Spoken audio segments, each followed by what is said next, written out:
الرحیم واللہ یحب الصابرین سبحان ربک رب العزت عما یصفون وسلام علی المرسلین والحمد للہ رب العالمین اللہم صلی علی سیدنا محمد وعلی آل سیدنا محمد وبارک وسلم۔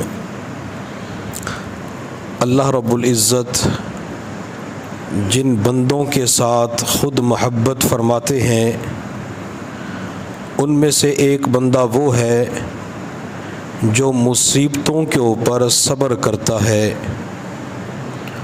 قرآن عظیم الشان کے اندر میرے اللہ نے فرمایا واللہ یحب الصابرین، اللہ تعالی صبر کرنے والوں سے محبت فرماتے ہیں۔ قرآن عظیم الشان کے اندر میرے اللہ نے دوسری جگہ ارشاد فرمایا یا ایھا الذین آمنوا استعینوا بالصبر والصلاۃ، اے ایمان والو نماز اور صبر کے ذریعے مدد حاصل کرو۔ ان اللہ مع الصابرین، اگر تم نے صبر کے ذریعے مدد مانگی اور صبر کر لیا تو اس صبر کی وجہ سے تمہیں اللہ تعالیٰ کی معیت نصیب ہو جائے گی۔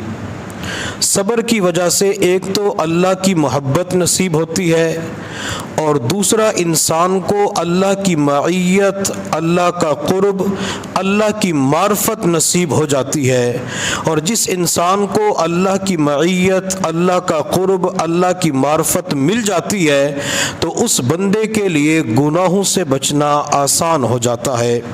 میرے محبوب صلی اللہ علیہ وسلم نے ارشاد فرمایا قیامت کا دن ہوگا، محشر کے میدان کے اندر اللہ رب العزت کی جانب سے ایک بندہ اعلان کرے گا صابرین کہاں ہیں، صبر کرنے والے کہاں ہیں؟ چنانچہ کچھ لوگ کھڑے ہو جائیں گے جنہوں نے دنیا کے اندر مصائب، تکالیف، غموں کے اوپر صبر کیا ہوگا، چنانچہ وہ حضرات بغیر حساب و کتاب کے جنت کے اندر داخل ہو جائیں گے۔ میرے اللہ نے قرآن عظیم الشان کے اندر اسی کو بیان فرمایا انما یوفی الصابرون اجرہم بغیر حساب، کہ جو لوگ دنیا کے اندر صبر کرنے والے ہیں میں ان لوگوں کو پورا اجر بغیر حساب کے دوں گا۔ اللہ نے نماز کے بارے میں فرمایا کہ نماز پڑھو گے تمہیں جنت ملے گی، روزہ رکھو گے تقوی کی نعمت عطا کر دی جائے گی، حج کرو گے گناہوں سے پاک کر دیا جائے گا، زکوٰۃ ادا کرو گے تو بقیہ مال پاک کر دیا جائے گا۔ لیکن جب صبر کی باری آتی ہے تو اللہ فرماتے بغیر حساب کے اجر دوں گا، اس کا کوئی حساب ہی نہیں ہے، دنیا کی گنتی کے اندر اسے شمار ہی نہیں کیا جا سکتا۔ اللہ آپ صبر کرنے والے کو کون سا اجر دیں گے؟ تو اللہ فرماتے ہیں کہ اسے بغیر حساب و کتاب کے جنت میں داخل کر دوں گا۔ تو دنیا کے اندر ہمارے اوپر بعض مرتبہ مصیبتیں آتی ہیں، تکالیف آتی ہے، غم آتے ہیں، پریشانیاں آ جاتی ہیں، اگر اس وقت تھوڑی دیر کے لیے صبر کر لے تو اللہ تعالیٰ اتنا بڑا انعام عطا فرماتے ہیں۔ یہ پریشانیاں، تکالیف، دکھ اور غم کیوں آتے ہیں؟ ایک تو اس وجہ سے کہ اللہ تعالیٰ بندے کے گناہوں کو معاف فرماتی ہیں۔ حضرت عائشہ صدیقہ رضی اللہ تعالی عنہا فرماتی ہے حضور صلی اللہ علیہ وسلم نے ارشاد فرمایا اگر مومن کو کانٹا چبھتا ہے تو اللہ تعالیٰ اس کی وجہ سے ایک گناہ معاف فرماتے ہیں اور ایک بندے کا درجہ بلند کر دیا جاتا ہے۔ بلکہ مشائخ اولیاء اللہ فرماتے ہیں کہ کسی انسان کی قمیض کی دو جیبیں ہیں، اس نے اپنی کسی قمیض کی ایک جیب کے اندر چابی ڈالی، لیکن چابی ڈالنے کے بعد وہ بھول گیا کہ دائیں جیب کے اندر ڈالی تھی یا بائیں جیب کے اندر ڈالی تھی۔ اب اس نے چابی بائیں جیب کے اندر ڈالی تھی لیکن چابی نکالنے کے لیے وہ دائیں جیب کا استعمال کرتے بھول چکا تھا، تو شریعت مطالعہ فقہائے کرام اولیاء اللہ فرماتے ہیں اس بندے کو جو تھوڑی سی ذہنی کوفت ہوئی ہے اللہ تعالیٰ اس پر بھی بندے کا گناہ معاف فرما دیتے ہیں۔ اور بعض مرتبہ انسان کے اوپر تکالیف غم اس لیے آتے ہیں تاکہ اللہ تعالیٰ بندے کے درجات کو بلند کر دے. بندے کے درجات کی بلندی کے لیے اللہ مصائب تکالیف کو بھیج دیتے ہیں. حضرت موسیٰ علیہ السلام ایک مرتبہ جنگل سے گزر رہے تھے تو ایک شخص کو دیکھا کہ جنگل کے درندوں نے اس کا پیٹ پھاڑ دیا تھا, جسم کے گوشت کو نوچ ڈالا تھا. حضرت موسیٰ علیہ السلام اس کے قریب تشریف لے گئے. آپ نے چہرے کو دیکھ کے پہچان لیا کہ یہ تو اللہ کا فلاں نیک آدمی ہے. حضرت موسیٰ علیہ السلام نے اس کے قریب کھڑے ہو کر اللہ کی بارگاہ کے اندر عرض کیا, اللہ یہ تو آپ کا مطیع اور فرما بردار بندہ تھا, اللہ یہ تو نیک اعمال کی زندگی گزارنے والا تھا, اللہ آپ نے اس بندے کے ساتھ یہ کیا معاملہ کیا, اللہ اس کے ساتھ یہ معاملہ کیوں پیش آ گیا؟ تو میرے اللہ نے فرمایا, موسیٰ اس بندے نے دعا مانگتے ہوئے ایک دعا مانگی, اللہ مجھے فلاں درجہ عطا کر دے. اب دعا تو مانگ چکا تھا لیکن اس بندے کے وہ اعمال نہیں تھے جن اعمال کی بدولت اس درجے تک پہنچ سکے, تو میں نے اس بندے کے اوپر تکلیف پریشانی بھیج دی تاکہ یہ بندہ صبر کرے اور صبر کی وجہ سے میں اس بندے کو وہ درجہ عطا کر دوں. تو جب بھی تکالیف پریشانیاں غم آتی ہیں اللہ بندے کے درجات کو بلند فرما دیتے ہیں. حضرت موسیٰ علیہ السلام کے مقابلے کے اندر جب جادوگر آئے, ان جادوگروں کو شکست ہوئی, گوئے کہ فرعون کو شکست ہوئی, تو فرعون نے اس شکست کے اندر غصہ بنی اسرائیل پہ اتارا. چنانچہ پورے علاقے کے اندر قانون نافذ کر دیا کہ بنی اسرائیل کے تمام لڑکوں کو قتل کر دیا جائے اور عورتوں کو زندہ رکھا جائے. جب بنی اسرائیل کو اس قانون کے بارے میں علم ہوا, بڑے پریشان ہو گئے کہ موسیٰ علیہ السلام کی پیدائش سے پہلے بھی فرعون نے بچوں کو قتل کیا تھا, اب فرعون کو شکست ہوئی تو دوبارہ بچوں کو, نوجوانوں کو قتل کرنا چاہتا ہے. سارے بنی اسرائیل اکٹھے ہو کر حضرت موسیٰ علیہ السلام کی خدمت کے اندر حاضر ہوئے اور عرض کہ اللہ کے نبی فرعون نے یہ اعلان کیا ہے. حضرت موسیٰ علیہ السلام نے اپنی قوم سے دو باتیں ارشاد فرمائی. قال موسیٰ لقومی استعینوا باللہ واصبروا, اے میری قوم ایک تو اللہ تعالیٰ سے مدد طلب کرو اور دوسرا ان تکالیف کے اوپر صبر کرو. اللہ کے نبی اگر ہم نے اللہ سے مدد مانگی, صبر کر لیا تو کیا ملے گا؟ حضرت موسیٰ علیہ السلام نے اس موقع پہ فرمایا, ان الارض للہ یورثها لمن یشاء من عبادی, یہ ساری کی ساری زمین اللہ تعالیٰ کی ہے. اللہ تعالیٰ جب چاہتے ہیں تو اپنے کسی بندے کو اس کا وارث بنا دیتے ہیں. تو جب بنی اسرائیل کے اوپر تکلیف آئی, پریشانی آئی, تو اس وقت موسیٰ علیہ السلام نے صبر کرنے کی تلقین دی کہ اگر تم صبر کرو گے تو اللہ تعالیٰ اس فرعون کو نیست و نابود کر کے, اللہ اسے تہس نہس کر کے تمہیں زمین کا وارث بنا دیں گے. علماء کرام, فقہاء کرام فرماتے ہیں کہ صبر کی تین قسمیں ہیں. نمبر ایک طاعات پر صبر کرنا, نمبر دو مصیبتوں کے اوپر صبر کرنا, اور تیسرا معصیت سے صبر کرنا, گناہوں سے صبر کرنا. طاعات کے اوپر صبر کرنے سے مراد کیا ہے؟ اللہ تعالیٰ اور حضور صلی اللہ علیہ وسلم نے ہمیں جن چیزوں کے کرنے کا حکم دیا ہے اپنے نفس کو ان اوامر کے اوپر جما کے رکھنا, اسے طاعات کے اوپر صبر کرنا کہتے ہیں. جیسے اللہ نے 5 نمازوں کا حکم دیا, اب گرمیوں کا موسم ہوتا ہے, بندے کو میٹھی نیند آ رہی ہوتی ہے, مسجد کے میناروں سے آذان کی آواز بلند ہوتی ہے. اب اللہ تعالیٰ فرماتے ہیں کہ تم اس وقت بستر کو چھوڑ کر فجر کی نماز کے لیے روانہ ہو جاؤ. اگر کوئی بندہ اس وقت اپنے آپ کو فجر کی نماز کے لیے بستر چارپائی سے اٹھا دیتا ہے, کھڑا کر دیتا ہے, تو اس نے طاعات کے اوپر صبر کر لیا. گویا کہ اپنے آپ کو طاعات کے اوپر, عبادات کے اوپر جما کے رکھ دیا. اور جو بندہ طاعات کے اوپر اپنے نفس کو جما کے رکھتا ہے تو میرے اللہ نے فرمایا کہ میں اس بندے کے 600 درجات کو بلند کر دیتا ہوں. اللہ اس بندے کو 600 درجات عطا فرما دیتے ہیں جو عبادات کے اوپر اپنے نفس کو جما کے رکھتا ہے. اور صبر کی دوسری قسم ہے مصیبتوں کے اوپر صبر کرنا, تکالیف کے اوپر, غموں کے اوپر صبر کرنا. میرے محبوب صلی اللہ علیہ وسلم نے ارشاد فرمایا, اللہ تعالیٰ جب کسی بندے کو بیماری کے اندر مبتلا کرتے ہیں تو اس بندے کی زندگی کا معائنہ کرنے کے لیے اللہ 2 فرشتوں کو اس کے پاس بھیجتے ہیں کہ یہ بندہ صبر کرتا ہے یا بے صبری کا مظاہرہ کرتا ہے۔ چنانچہ فرشتے اس بندے کے حالات کا جائزہ لینے کے لیے آتے ہیں۔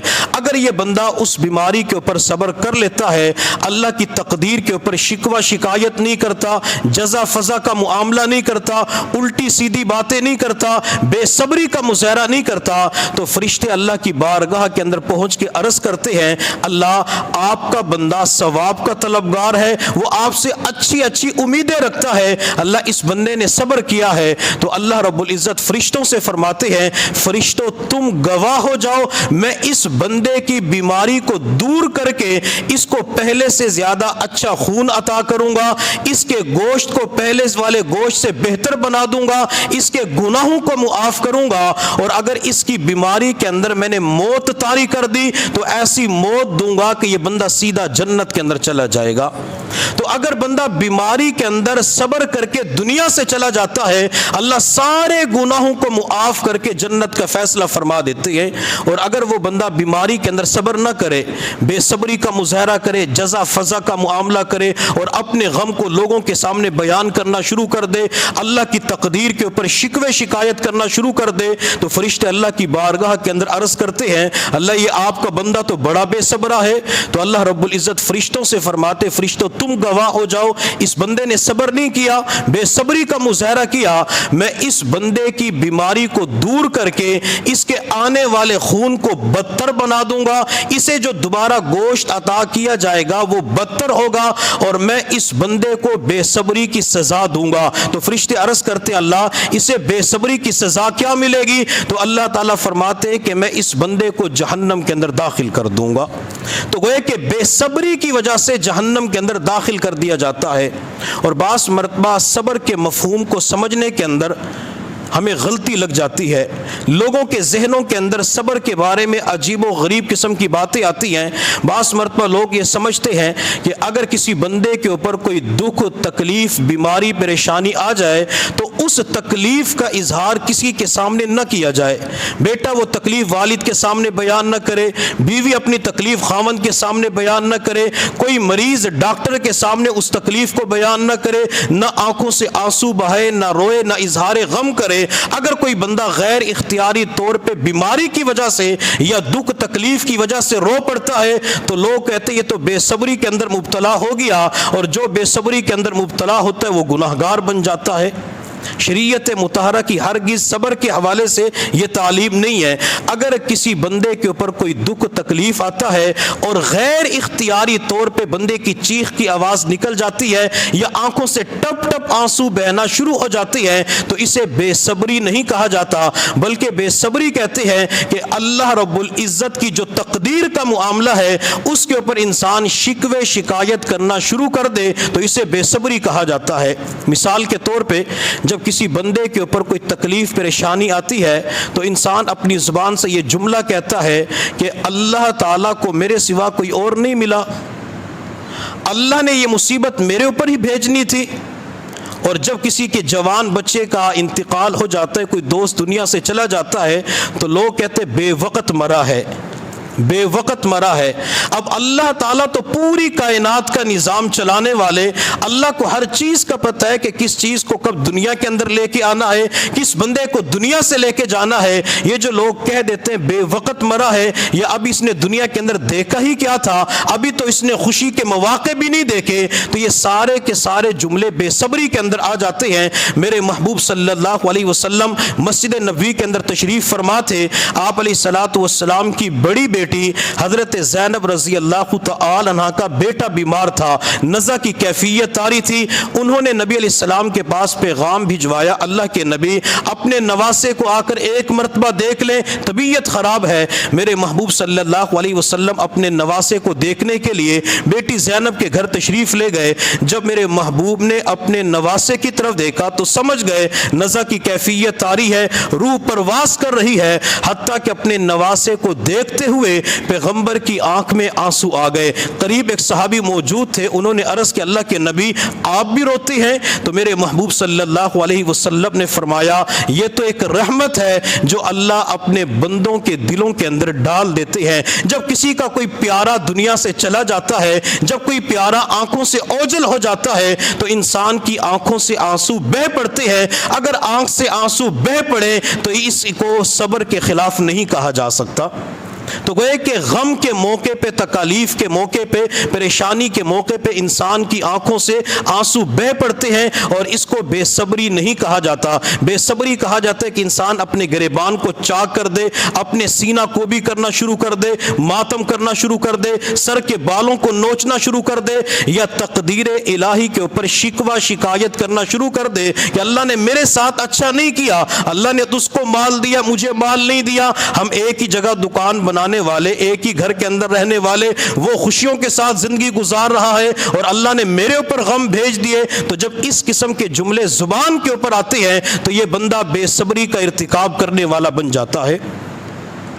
میرے اللہ نے قرآن میں فرمایا وَلَنَبْلُوَنَّكُمْ بِشَيْءٍ مِّنَ الْخَوْفِ وَالْجُوعِ وَنَقْصٍ مِّنَ الْأَمْوَالِ وَالْأَنفُسِ وَالثَّمَرَاتِ، کہ ہم لوگوں کو کبھی خوف کی وجہ سے آزماتے ہیں، کبھی بھوک کی حالت میں آزماتے ہیں، کبھی مال کو کم کر کے آزماتے ہیں، کبھی رشتہ دار کی جان لے کے بندے کو آزماتے ہیں، کبھی پیداوار کے اندر کمی کر کے لوگوں کو آزماتے ہیں۔ یہ اللہ نے مختلف پریشانیاں ایک ہی آیت کے اندر بتائی کہ کبھی کوئی خوف آ جاتا ہے، کبھی مال کے اندر نقصان ہو جاتا ہے، کبھی جسمانی طور پہ نقصان ہو جاتا ہے۔ جو زراعت کا شعبہ اختیار کرنے والے وہ زمین کے اندر گندم کا بیج ڈال دیتے ہیں، لیکن بعض مرتبہ پیداوار کے اندر کمی ہو جاتی ہے، باغ کا پھل کم آ جاتا ہے، تو اللہ فرماتے کہ ان چیزوں کے اندر ہم لوگوں کو آزماتے ہیں۔ اگر کوئی بندہ ان بیماریوں کے اندر، تکالیف کے اندر صبر کر لیتا ہے، وَبَشِّرِ الصَّابِرِينَ الَّذِينَ إِذَا أَصَابَتْهُمْ مُصِيبَةٌ، تو اللہ فرماتے جب وہ مصیبت کے اوپر صبر کرتے ہوئے صرف اتنا کہہ دیتا ہے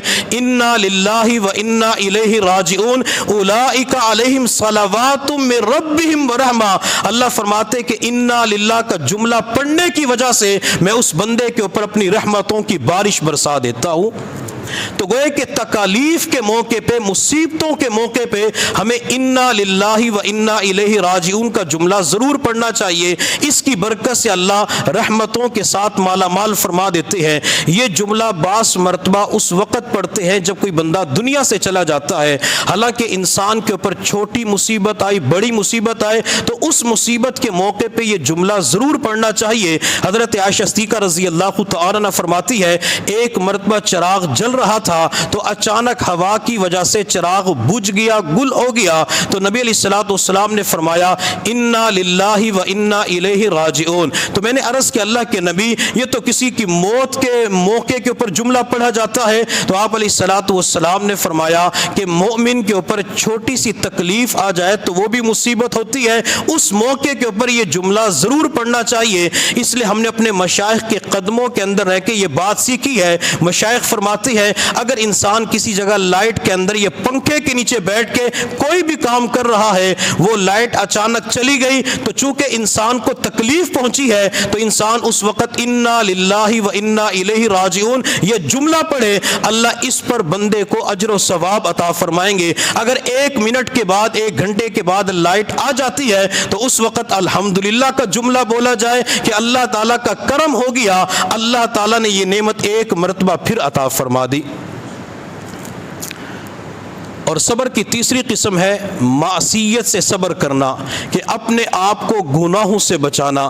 نفس تقاضا کر رہا ہے کہ زبان سے جھوٹ بولا جائے، لیکن اس وقت اپنے جسم کے اوپر سختی کرتے ہوئے، اپنے جسم کو کنٹرول کرتے ہوئے ہر قسم کے گناہ سے بچایا جائے۔ تو اگر انسان اس طریقے سے زندگی گزارے گا، صبر کرے گا تو اللہ تعالیٰ کی طرف سے اجر و ثواب ملیں گے۔ اسی وجہ سے مفتی محمد شفیع عثمانی رحمۃ اللہ علیہ نے ایک نام کے حوالے سے عجیب نکتہ بیان فرمایا حضرت فرماتے ہیں کہ کبھی بھی اپنے بیٹے کا نام صابر نہیں رکھنا چاہیے، بیٹی کا نام صابرہ نہیں رکھنا چاہیے۔ اب صابر نام رکھنا یا صابرہ بیٹی کا نام رکھنا کوئی نجائز نہیں ہے، غلط نہیں ہے، نام رکھ سکتی ہے، لیکن مفتی شفیع عثمانی فرماتے ہیں کہ اس نام کے اندر ایک قسم کا دعویٰ پایا جاتا ہے کہ اللہ میرے اوپر جتنی بڑی مصیبت بھی آ جائے میں اس کا مقابلہ کرنے کے لیے تیار ہوں، میں اس کو سہنے کے لیے تیار ہوں۔ حالانکہ بندے کو تو اللہ کے سامنے یوں کہنا چاہیے اللہ میں مصیبتوں کا اہل نہیں ہوں، اللہ امتحان کے قابل نہیں ہوں، اللہ یہ مصیبتیں تکالیف کسی اور کی طرف بھیج دیجئے۔ تو جب بندہ صابر نام رکھ لیتا ہے تو اللہ تعالیٰ اس نام کی وجہ سے پریشانیوں کو مسلط فرما دیتی ہے۔ چونکہ صابر کا معنی صبر کرنے والا، تو اللہ بیماری کو بھیجتے کہ ٹھیک ہے صبر کرو، اللہ دکھ کو بھیجتے ہیں کہ ٹھیک ہے صبر کرو، اللہ پریشانی کو بھیجتے ہیں کہ ٹھیک ہے صبر کرو۔ نام رکھنا ناجائز نہیں ہے، لیکن اس نام کے اندر ایک قسم کا دعویٰ پایا جاتا ہے میرے اوپر جتنی بڑی تکلیف بھی آ جائے تو میں اس کو سہنے کے لیے تیار ہوں۔ تو لہٰذا بچوں کا نام صابر نہیں رکھنا چاہیے، بچی کا نام صابرہ نہیں رکھنا چاہیے، بچے کا نام شاکر رکھ دیں، بیٹی کا نام شاکرہ رکھ دیں۔ شاکر کا معنی شکر کرنے والا، تو جس کا نام شاکر ہوگا شکر کرنے والا اللہ نعمتوں کے اندر اضافہ فرمائیں گے، چونکہ میرے اللہ نے قرآن کے اندر فرمایا لَإِن شَكَرْتُمْ لَأَزِيدَنَّكُمْ، اگر نعمتوں کے اوپر شکر کرو گے میں اور زیادہ اضافہ کر دوں گا۔ اللہ رب العزت کی بارگاہ میں دعا ہے اللہ تعالی ہم سب کو دکھوں تکالیف پریشانیوں سے محفوظ فرمائے۔ اگر کبھی ہمارے اوپر تکالیف غم مصیبتیں آ جائیں تو اللہ تعالیٰ ان کے اوپر صبر کرنے کی توفیق عطا فرمائے۔ وآخر دعوانا ان الحمد للہ رب العالمین۔